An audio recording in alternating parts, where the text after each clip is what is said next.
오늘 우리는 너울 앞에 선 이라는 주제로 함께 하나님 말씀 나누겠습니다. 누군가가 기독교는 어떤 종교냐라고 묻는다면요, 저는 이렇게 대답할 것 같습니다. 기독교는 예수교인데 예수님은 생명의 능력입니다. 그래서 기독교는 생명의 종교요, 능력의 종교입니다. 기독교를 받아들이면 당신에게 생명이 들어옵니다. 그리고 그 생명의 능력이 당신의 삶 가운데 임할 것입니다. 왜냐하면 생명과 능력이 예수 그리스도이기 때문입니다. 우리가 이렇게 예수를 믿게 되면요, 우리는 왕같은 제사장으로서 기름 부음을 받게 됩니다. 기름 부음을 받은 자에게는 하나님의 능력과 하나님의 권능과 하나님의 영광이 그 사람에게 함께하죠. 예수를 믿는다라고 하는 것은 그래서 참 놀라운 거예요. 난 예수를 믿었을 뿐인데 예수 믿는 자에게 하나님의 능력과 권능과 영광이 함께한다는 거죠. 그러니 예수를 믿는다라고 하는 것이 얼마나 영광스러운 일이겠습니까? 오늘 우리가 이거 마가복음 8장 말씀 보게 되면, 마가복음 4장 말씀 보게 되면 우리 그 영광의 현장을 보게 되는데요. 하루는 갈릴리의 배 안에서 이렇게 말씀을 전하시던 주님이, 자 이제 우리 날이 저물어 가니까 자 이제 우리 어딘가 가자라고 말씀하신 거예요. 날이 저물어서 저녁이 될 때 어디 가자 하면 보통 어디로 갑니까? 이렇게 마을로 들어가거나 집으로 가거나 그러잖아요. 그런데 주님이 이 강을 건너가자고 하시는 거죠. 한강이 한 3배 정도 되는 이 갈릴리 바다인지 호수인지 하여간 그것을 밤에 건너가자 그러시는 거예요. 제자들은 도대체 어디로 가려는지 알 수가 없었어요. 그런데 이때 주님의 마음은요, 우리가 얼마 전에 봤던 거라사의 귀신 들린 자, 주님은 지금 그 사람을 만나려고 하시는 거예요. 예수님의 발걸음을 보면 항상 그러신 것 같았어요. 먼저는 사람을 찾아가세요. 그리고 그 사람에게 진리를 전해주세요. 그 사람이 진리를 받아들이잖아요. 그러면 주님이 주의 권능으로 그 사람의 영혼을 자유케 하십니다. 만나시고 진리를 전하시고 진리를 받아들이면 주의 권능으로 그 영혼을 자유케 하십니다. 이것이 주님께서 늘 하셨던 발걸음이고 지금도 우리에게 다가오셔서 그렇게 하시는 것이죠. 주의 권능으로 자유케 되었다라고 하는 것은요, 우리 영혼을 묶고 있는 모든 어두움에서 우리가 벗어나게 되었다라고 하는 것을 의미합니다. 주님은 진리 앞에서 이렇게 마음을 돌이키는 사람이면 누구에게나 이 은혜를 누리게 하셨어요. 늘 말씀드리지만 회개라고 하는 것은요, 그렇게 어려운 이야기가 아닌 거죠. 회개는 그냥 집으로 돌아가는 겁니다. 집으로 돌아가는 거예요. 죄를 지으면 집을 나가는 거예요. 근데 회개하는 것은 집으로 돌아가는 것이죠. 우리를 창조하신 하나님께로 돌아가는 것. 저는 언제나 여러분이 이렇게 회개를 기뻐할 수 있는 그런 사람 될 수 있기를 소망합니다. 우리가 죄의 현장으로 가기보다도요, 회개의 자리에 자꾸 가야 되는 것이죠. 그것이 우리를 살리기 때문에 그런 것입니다. 이제 예수님과 일행은요, 다시 이제 그 은혜의 현장 거라사로 이동을 하게 됩니다. 그런데 문제가 생겼어요. 배를 타고 가는 도중에 갑자기 폭풍이 일어나게 된 겁니다. 그러면 크고 사나운 물결에만 밀려오기 시작하더니만 이게 노을이 확 치더니만 이 노을 때문에 이제 배가 흔들리게 되고 배에 물이 들어오게 되고 이제는 배가 잠겨버리게 되는 상황이 벌어지게 된 거죠. 이게 갈릴리 이 바다 같은 호수가 육지에 둥그렇게 이게 둘러싸여 있기 때문에요. 그래서 이 바람이 불어지면 갑자기 폭풍 때문에 이 노을이 쳐가지고 배가 잠겨버리는 위험을 겪게 되는데 지금 예수를 탄 배가 딱 그렇게 됐다는 거예요. 그러니 얼마나 놀라겠습니까? 안에 있는 사람들이 지금 깜짝 놀라는 것이죠. 우리는 살면서 이런 노을을 자주 봐요. 큰 노을도 오고 작은 노을도 옵니다. 어떤 노을은 뭐 이 정도로 내가 좀 감당할 만한데, 근데 또 어떤 노을은 야 이건 내가 너무 힘들다, 이건 무겁다, 아 이건 힘든데 라고 생각하는 그렇게 그런 노을이 우리에게 올 때도 있습니다. 갑작스럽게 밀려오는 그 노을들, 어떤 어려움이라든지 뭐 관계의 어려움이라든지 재정적인 어려움이라든지 아니면 어떤 질병 같은 거라든지, 좀 멀리는 지금 우리가 겪고 있는 이 코로나, 이것도 하나의 노을 아니겠어요? 많은 사람들이 코로나가 좀 지나가니까 이제 뭐 괜찮겠지라고 생각하는데, 이게 뭐 괜찮겠지 하면서 사람들이 겸손하지 않으니까 이게 더 기승을 부려가지고 이제는 백신까지 뚫는 그 델타 변이가 일어나는 거 아니에요. 보니까 델타 변이가 인도 변이가 이게 청력까지 상실하게 한다고 하니까 이게 결코 이 노을을 우리가 가볍게 여길 수 없는 것이죠. 사회적으로도 갑작스럽게 노을이 찾아오기도 합니다. 여기저기 들려오는 사고 소식들을 보게 되면 너무나 안타까운 거예요. 야, 이게 참 그 사고 소식들을 보게 되면 야, 그런 노을이 우리에게도 밀려오지 말라는 법이 없잖아요. 그리고 언젠가 우리가 갑자기 맞이하게 될 이 죽음이라는 노을, 이 노을을 우리는 사실은 마주하며 살아가고 있습니다. 얼마 전에 장례식장을 갔다 온 어떤 한 분에게서요, 문자가 왔대요. 같이 갔는데 같이 갔던 한 분이 문자를 보낸 거예요. 세 가지 분명한 것이 있다. 이분이 문자가 온 거예요. 첫째, 사람은 분명히 죽는다. 나 혼자 죽는다. 아무것도 가지고 갈 수 없다. 그런 것 같죠? 또 세 가지 알 수 없는 게 있다. 우리는 언제 죽을지 모른다. 어디서 죽을지 모른다. 어떻게 죽을지도 모른다. 그러니 우리는 죽음을 항상 준비해야 된다. 이분이 문자를 받으시거든요. 아, 그래, 맞아. 정말 그래. 라고 했거든요. 아, 근데 글쎄, 그 다음날 문자를 보내신 분이 죽으신 거예요. 인생은 참 예측하기 어려운 그 노을을 우리가 참 마주하게 되는 것 같습니다. 여러분에게는 이렇게 찾아오는 이 노을을 볼 때마다 여러분은 어떻게 반응을 하십니까? 이게 노을이 탁 나올 때 우리가 어떻게 반응을 하면, 야, 이거 왜 나한테 이런 일이 일어나지? 이거 왜, 이게 감당하기 좀 어려운 노을을 만나면, 이게 왜 나한테 이런 일이 일어나지?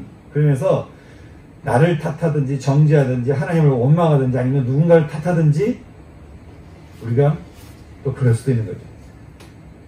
제자들은요, 갑작스럽게 찾아온 이 큰 노을 앞에 두려워지기 시작했어요.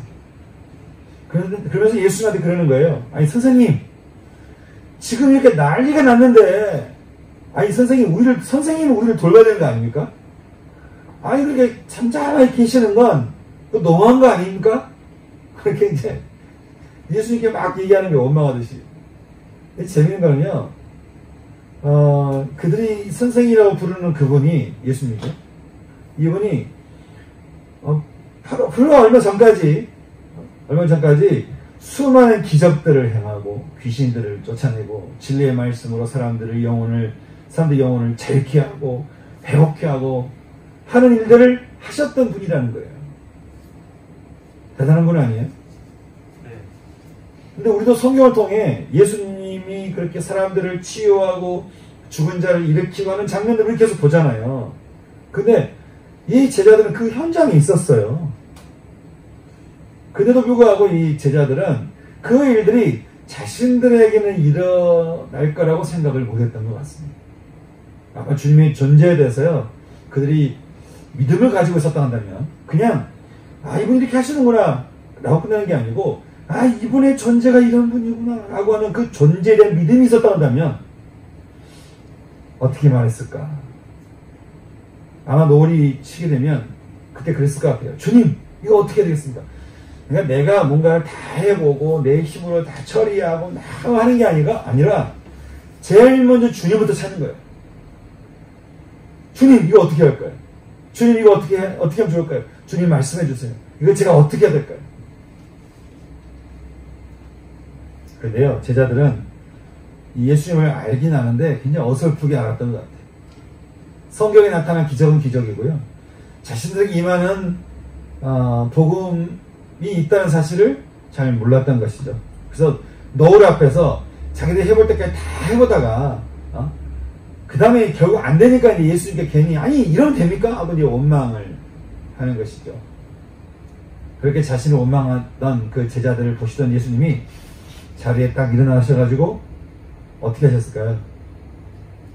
일어나셔서 하셨던 게 뭐냐면 세차게 몰아치는 그 바람과 그 다음에 그 세차게 몰아치는 그 바다의 물결을 향해서 주님 말씀하시기를 잠잠하라, 고요하라, 멈춰라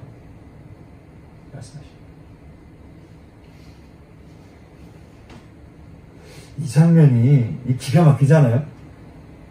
아니, 세상에 누가 자연을 향해 명령을 내려요? 누가 이 자연을 향해 명령을 내립니까?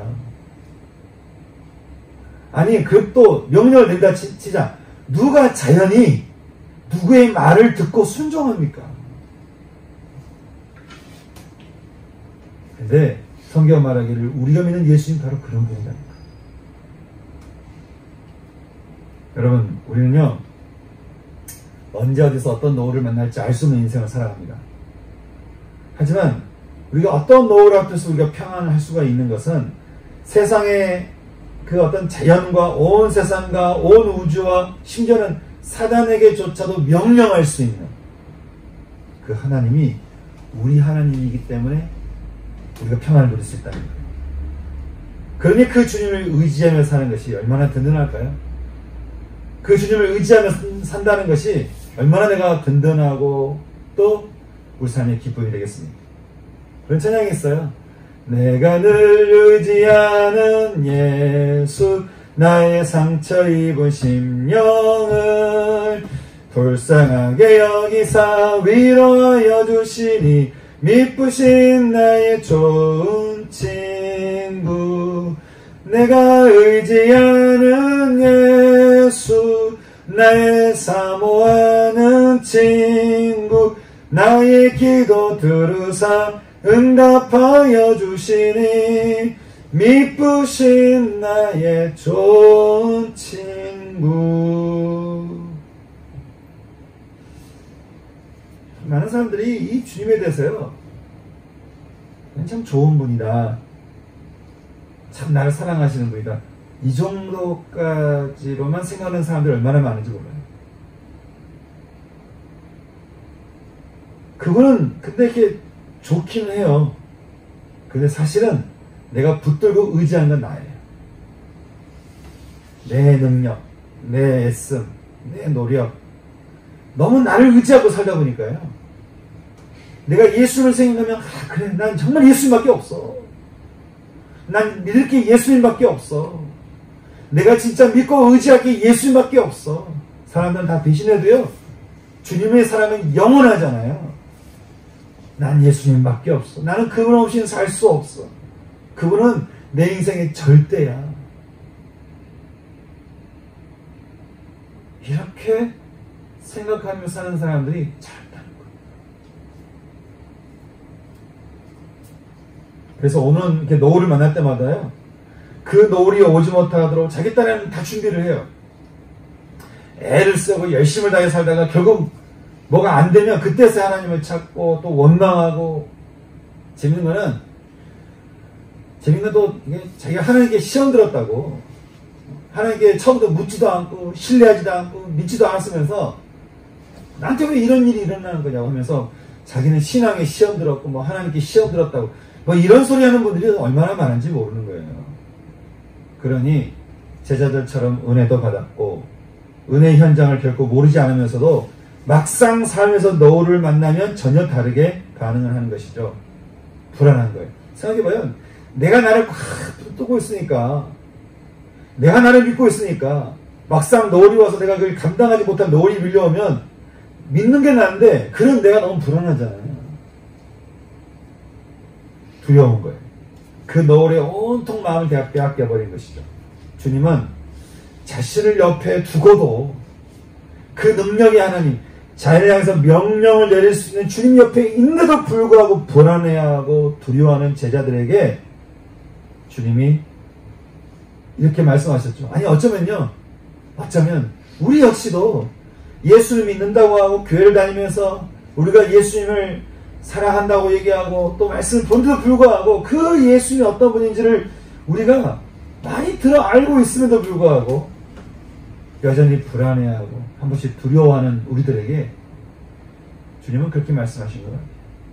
왜 두려워하느냐? 왜 두려워하느냐? 왜 믿음이 없느냐? 왜 나를 믿지 않니? 왜 나의 존재를 믿지 않니? 왜 나를 의지하지 않니? 내가 너에게 어떤 존재니? 나는 바람을 꾸짖고 다음에 바다를 꾸짖어서 그것을 멈추게 할 나는 그런 너의 여호와 하나님이야. 그래 얼마나 감사해요.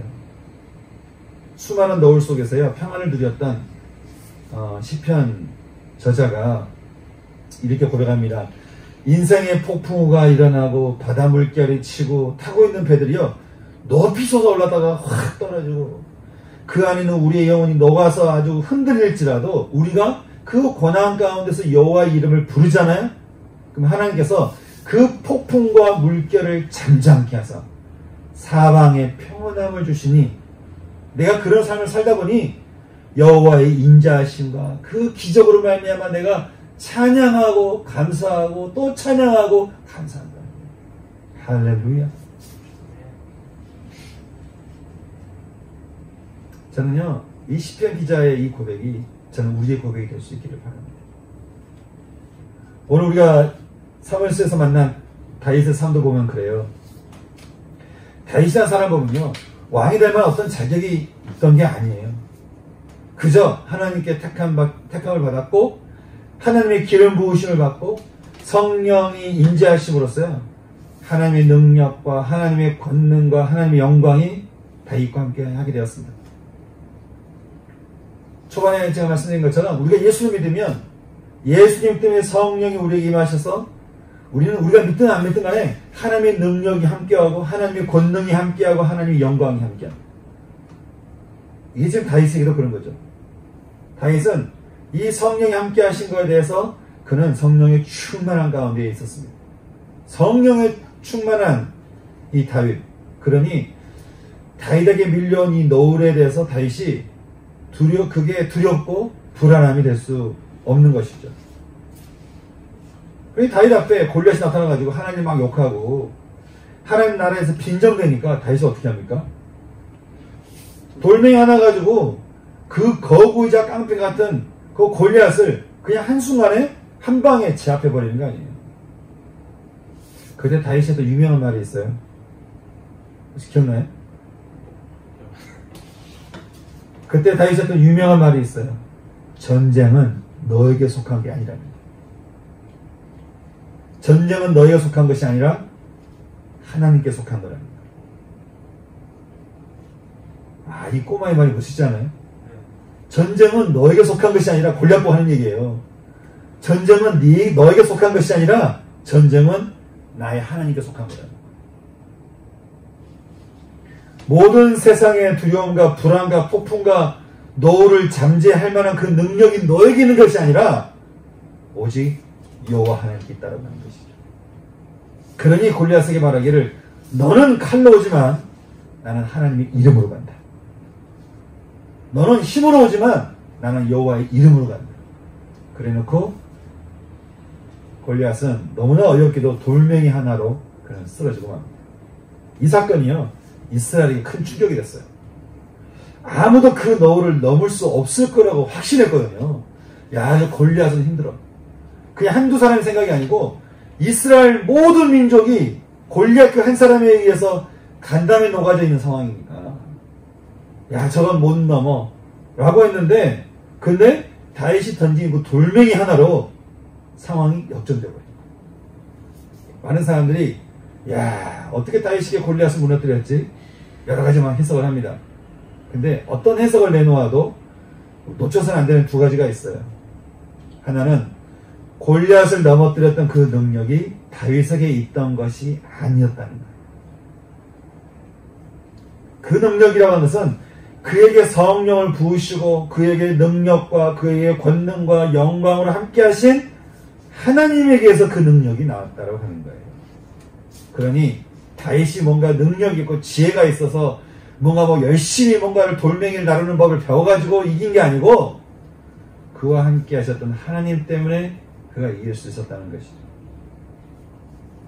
사울이요 놀래가지고 다윗을 불렀어요. 넌 누구냐? 넌 누구냐 도대체? 소년이여 넌 누구의 아들이냐? 저는 주의 종 베들레헴 사람 이새의 아들입니다. 사울은 이 소년 다윗을 자신의 나중에 군대 장관으로 삼아서요 온 이스라엘의 지도자가 되겠습니다. 참 사울도 인정할 수밖에 없었던 다윗. 그는 기름 부음을 받은 그는 하나님의 왕이었던 것이죠. 에스겔 선지자가 그렇게 얘기를 했어요. 주 여호와께서 말씀하시기를 나는 낮은 자를 높이고 높은 자를 낮춘대요. 다시 말해서 겸손한 자는 하나님 높이시고 듣는 자는 높이시고 하나님을 영접하는 자는 높이시고 교만한 자는 낮추신대요. 스스로 높다라고 생각하는 사람도 낮추신다는 거예요. 낮은 자였던 또 낮은 자인 그 소년 다윗은 겉으로 보기에는 그가 막 골리앗을 넘어뜨리고 또 오늘 읽었던 말씀에서 그가 가는 곳곳마다 지혜로워서 사람들에게 칭송을 받아서 그가 이렇게 점점 높아진 거라고 생각할지 모르겠지만 그 사람들은 그 다윗의 능력이 집중을 해서 야 다윗이 좀 저거 잘하네, 야 저거 참 능력이 좋네, 저 사람 참 지혜롭네 라고 생각하면 다윗을 받지 모르겠지만 성경은 말하기를 다윗이 했던 그 모든 것은 다윗에게 작정하시고 기름 부으셔서 그에게 성령을 부으시고 하나님의 능력과 하나님의 권능과 하나님의 영광을 함께하게 하신 하나님의 축복 때문이다. 그러니 한번 생각해 보세요. 우리 역시 기름 부음 받을 만한 자격이 없는 사람이잖아요. 근데 하나님이 다윗에게 작정하신 것처럼 우리에게도 어떻게 해요? 작정하셨다는 거예요. 감사하잖아요. 우리에게 작정하시고 우리에게 성령을 부으셔서 우리에게도 하나님의 능력과 하나님의 영광과 하나님의 권능이 임하게 하였다라고 하는 것이죠. 그러니 성령 받은 자의 우리 삶이 지금 다윗이 보여주는 그 삶은 이제 성령 받은 우리의 삶이 되지 않겠나. 하나의 우리의 모델인 셈이 된 것이죠.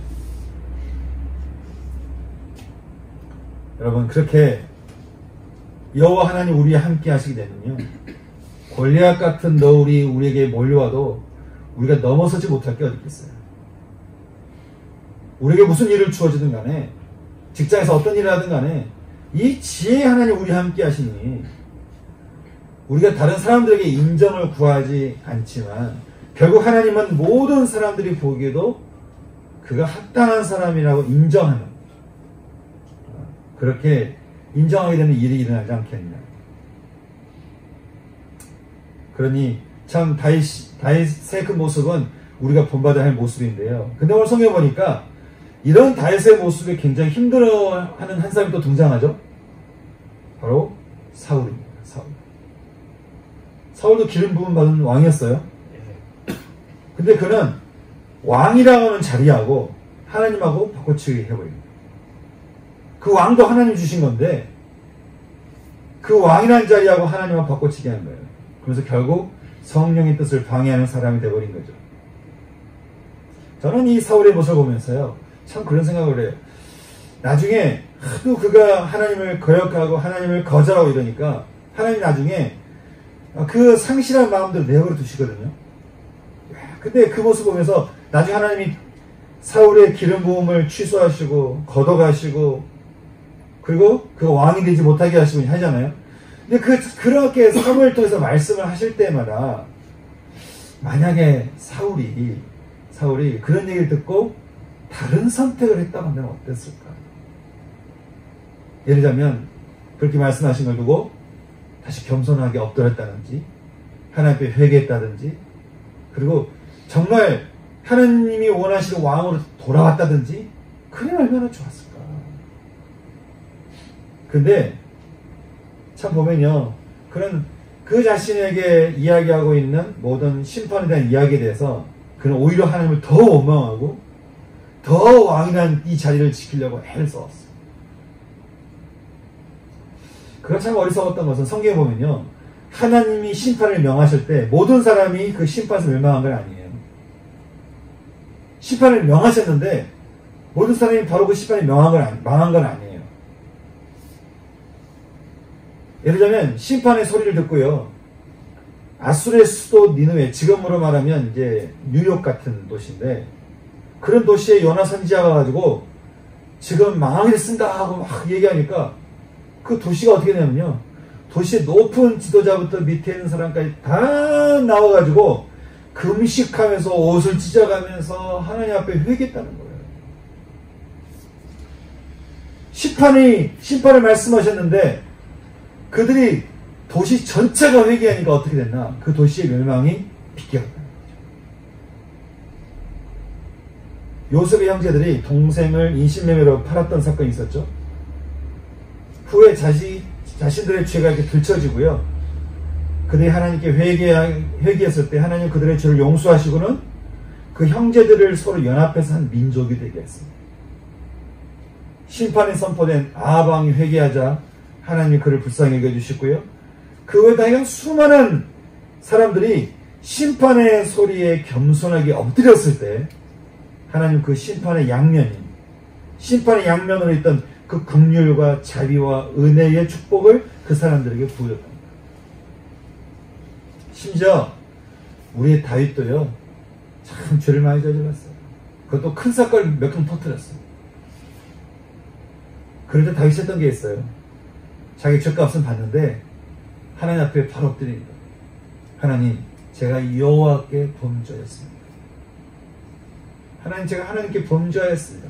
바로 엎드리니까 하나님께서 다윗을 향한 심판의 시간을 멈추시고.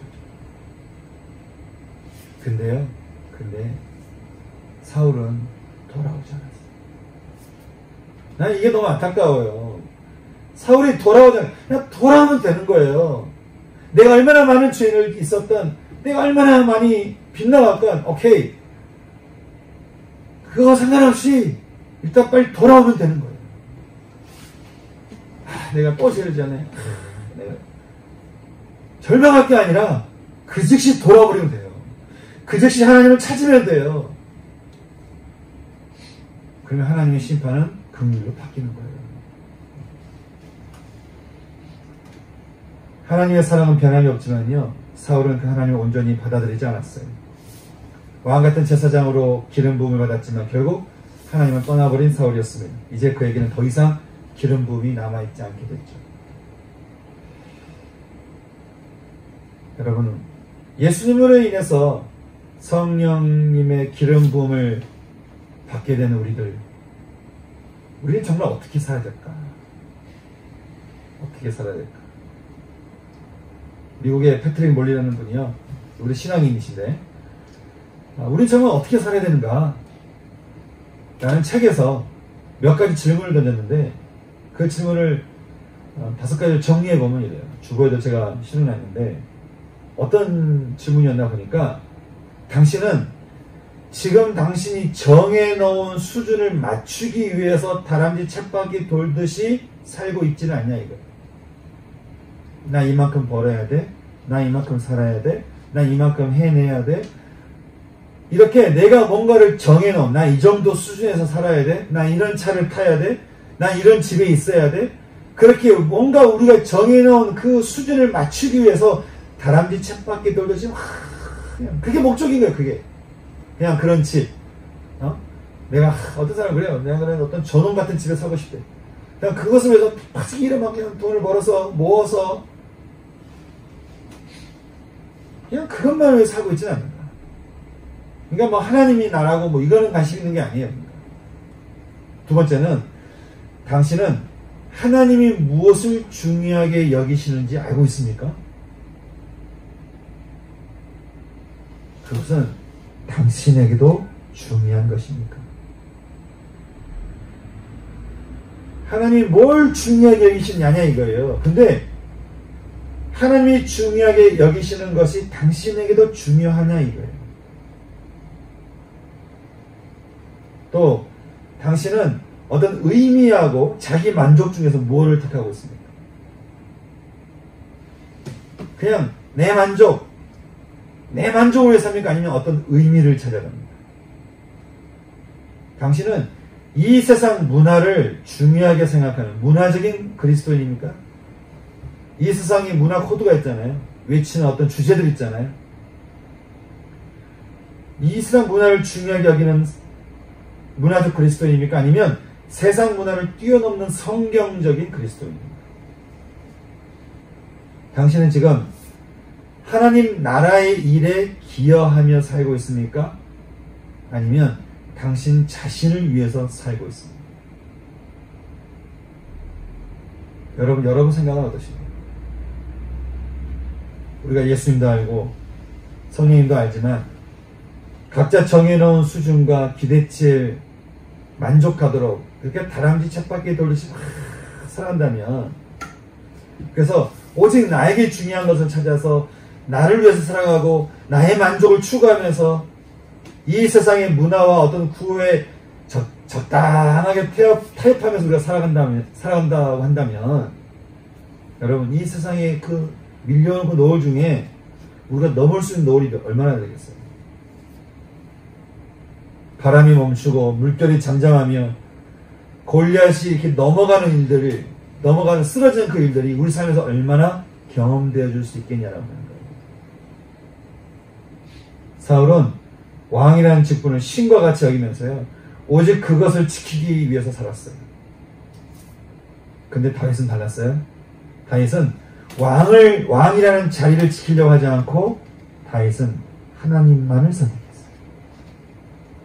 왜냐하면 하나님이 모든 것이라고 믿었기 때문에.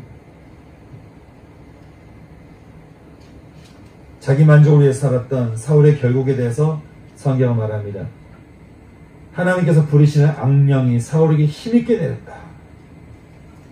이 말은 하나님을 거절한 사울을 하나님 그대로 내버려 두시는데 마귀가 아주 힘있게 불같이 그 사울을 붙잡았다는 거예요. 우리는 둘 중에 하나입니다. 성령에 사로잡히든지 마귀에게 사로잡히든지.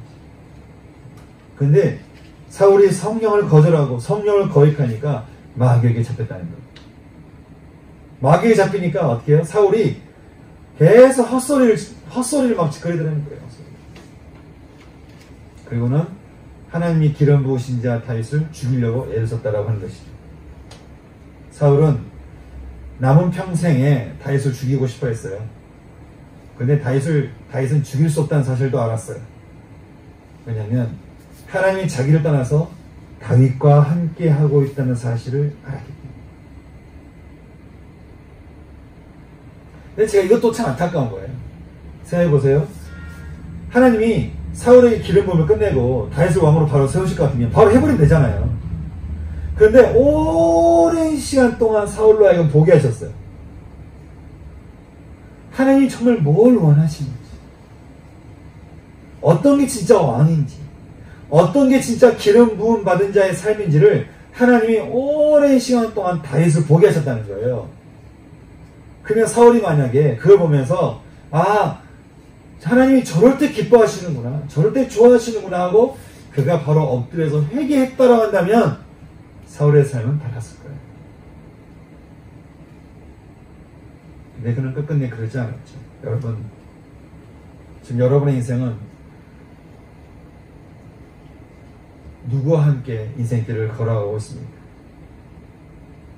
여러분에게 진리를 알게 하시고 진리를 듣게 하시고 진리를 품게 하시면서 우리에게 기름을 부으시고 하나님의 능력과 하나님의 권능과 하나님의 영광을 함께 하시는 그 하나님입니까? 아니면 하나님을 거절하면서 그냥 나를 붙들면서 사단에게 사로잡혀가는 그런 삶을 우리가 살아가고 있는지. 저는 이 세상의 모든 노을을 화끈하게 넘게 하시는, 우리가 다윗처럼 우리도 여호와 하나님만을 믿으며 신뢰하며 의지하는 오직 그 품 안에서만 살아갈 수 있는 저와 여러분 우리가 될 수 있기를 소망합니다. 함께 오늘 말씀 가지고요 잠깐 기도했으면 좋겠습니다. 기도할 때 두 가지 기도했으면 좋겠어요. 하나는 겸손의 기도예요. 하나님, 제가 주님 앞에 주님만이 나의 의지할 분이십니다. 세상의 노을 앞에 제가 다른 거 의지하고 나를 붙들고 하지 않고 제가 오직 주님만 붙들겠습니다. 두 번째 기도는 믿음의 기도예요. 주님, 제가 주님만 믿겠습니다. 제가 다른 거 의지하지 않겠습니다. 겸손의 기도. 제가 하나님만 믿겠습니다. 하나님만 믿고 이제 나아가겠습니다. 그렇게 우리 겸손과 믿음의 기도 함께 드릴 수 있는 시간 됐으면 좋겠습니다. 같이 기도할까요? 기도하겠습니다.